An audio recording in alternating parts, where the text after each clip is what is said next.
स्वागत करता हूं आपको अपने इस YouTube चैनल पे।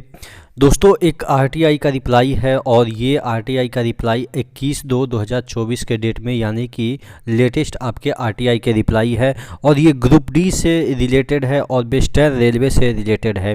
एक्चुअली में इसमें ये मैं बताने की कोशिश करूँगा कि अभी भी इतना दिनों तक प्रोसेस होने के बावजूद भी ग्रुप डी में स्टाफ की भारी कमी है और जो आने वाली वैकेंसी है उसमें आपको अच्छी खासी वैकेंसी देखने को मिल जाएगी। तो चैनल पे नए हैं तो सब्सक्राइब जरूर कर लीजिएगा। इस वीडियो में तमाम चीज़ों पे हम चर्चा करेंगे। रेलवे के ये 4 साइंस के बुक जो कि आपके प्रिपरेशन को बूस्ट कर सकते हैं, फिजिक्स, केमिस्ट्री, बायोलॉजी और एक न्यूमेरिकल के हैं। यहाँ न्यूमेरिकल में 2024 के ये इसमें कलेक्शन किए गए हैं नवीनतम पैटर्न पे। ये इस पुस्तक में एएलपी, जेई वगैरह वगैरह जितने भी एग्जाम होते हैं सभी के इसमें क्वेश्चन इंक्लूड किए गए हैं।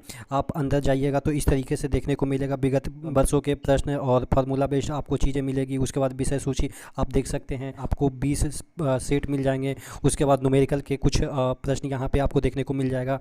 उसके बाद एक एक चीज़ को आसानी से समझाया गया है।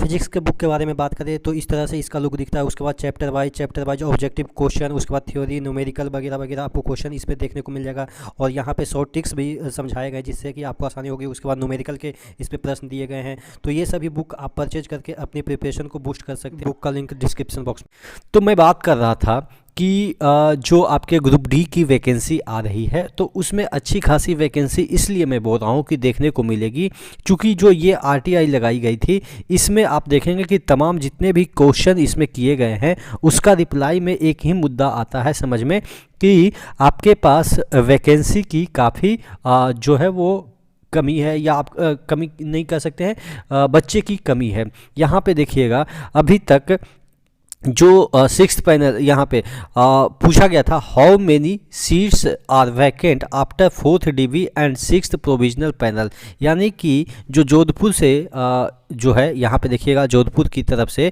ये रिप्लाई दिया गया वेस्टर्न रेलवे में कि अभी भी कितने जो सीट हैं वो आपके खाली हैं। CEN 01 2019 की बात कर रहे हैं, ग्रुप डी 2019 वाली बात कर रहे हैं। तो 4th DB के बाद भी यहाँ पे देखिए 1st DB, 2nd DB, 3rd DB और 4th DB भी हो चुकी है। उसके बावजूद यहाँ पे कितने सीटें खाली हैं यहाँ पे देखिएगा, after declaration of 6th provisional panel vacant seat of non PWD, यानी कि जो जिस तरीके से नॉर्मल कैंडिडेट होते हैं, हाथ पांव जिसके ठीक होते हैं। UR में 170 सीटें खाली है, OBC में 93 सीटें खाली है, SC में आपके 85 सीटें खाली है और ST में 47 सीटें खाली है, EWS में 25 सीटें खाली है। ये जो सीटें वो नहीं है जो कि आपके जोन में खाली है, ये वो सीटें हैं जो कि रिक्रूटमेंट में आई थी। वो सीटें जैसे सपोज 10 वैकेंसी आई थी, उसमें से सपोज 8 वैकेंसी फिल हुआ तो 2 वैकेंसी अभी खाली है। तो वो सीटें के बारे में बताया जा रहा है कि उसमें ही तकरीबन आप देख सकते हैं कि 450 यहाँ पे आपके सीटें खाली है। अभी उसी में जो कि प्रीवियस ईयर के नोटिफिकेशन है उसी में वो भी 6th पैनल के बाद अगर 450 खाली हैं तो आप समझ सकते हैं अभी और खाली होंगे, क्योंकि बहुत सारे बच्चे CGL में सिलेक्ट होंगे, बैंक में सिलेक्ट होंगे, अच्छे पोस्ट पे और जाएंगे, तो वो बच्चे खाली तो करेंगे तो और भी ये 450 से 500 तक जा सकता है डेटा, ठीक है। और ये पहले का डेटा होगा तो ऑलरेडी 450 ऑलरेडी 500 जा चुका होगा। और जब नए सीटें काउंट होगी नए रिक्रूटमेंट के लिए तो ये कम से कम तो आपको 5000 देखने को मिल सकती है एक जोन में।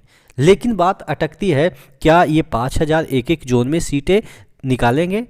नहीं निकालेंगे तो कितना निकालेंगे? क्योंकि अब इन्होंने एक प्रॉमिस किया है कि अब हम लगातार वैकेंसी देंगे। जब लगातार वैकेंसी देंगे तो हो सकता है कि वो 2 साल बाद जो सीटें खाली हो उसको वो कंसीडर ना करके 2 साल पहले तक जो सीटें खाली है उसको कंसीडर करेंगे। तो ये 450 या 500 की सीटें इसमें हो जाएगी और पहले की सीटें खाली हो जाएगी, तो अप्रॉक्स 2000 से 2500 सीटें तो मिनिमम एक जोन में खाली हो गई ही। और अगर 17 जोन की हम बात करें तो 34,000 मिनिमम हो जाते हैं। तो यानी कि अगर हम 40,000 एक्सपेक्ट कर रहे हैं तो कोई गलत नहीं एक्सपेक्ट कर रहे हैं कि 40,000 सीटें आपकी आनी चाहिए ग्रुप डी में। क्या आपको लगता है कि 40,000 सीटें आएगी? आप ज़रूर कमेंट करके ज़रूर बताइएगा। और मुझे तो लगता है कि इससे कम देते हैं तो वो इस प्लान के तहत कम देंगे कि वो जो 40,000 है उसको एक साल में देंगे 20,000, फिर अगले साल में 20,000, फिर अगले साल में जो खाली होगी तो 20,000। तो इस तरीके से वो प्लान कर सकते हैं। लेकिन अगर एक्चुअल में देना हो तो मिनिमम 40,000 जो है वैकेंसी आनी ही चाहिए। चूँकि एक बार आई 62,000, एक बार आई 1,00,000, तो 1,60,000 जब एक समय में आ सकता है, कुछ ही अंतराल में आया था, तो एक ही समय हम मान लेते हैं, जब 1,60,000 कुछ अंतराल में आ सकता है, एक ही बार आ सकता है, तो 40,000 आप समझ सकते हैं कि तो मिनिमम आ ही सकता है। उसको आप 4 साल से गुना कर दें तो 160,000 हो ही जाता है। तो टोटल आपके 40,000 आने की उम्मीद है। आप क्या सोचते हैं नीचे कमेंट बॉक्स में कमेंट करके जरूर बताइएगा। नेक्स्ट वीडियो में मिलते हैं, तब तक के लिए जय हिंद।